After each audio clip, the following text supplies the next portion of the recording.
এটা হচ্ছে metre stand fitting করার নিয়ম।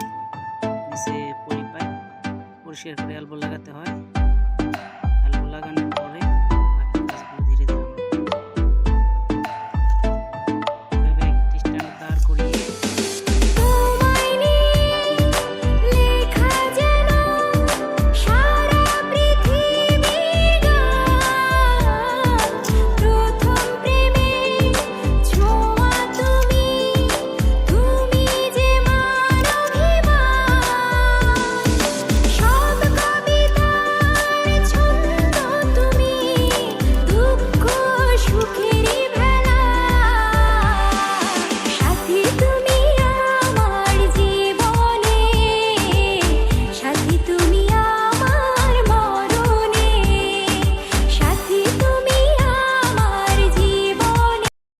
Likey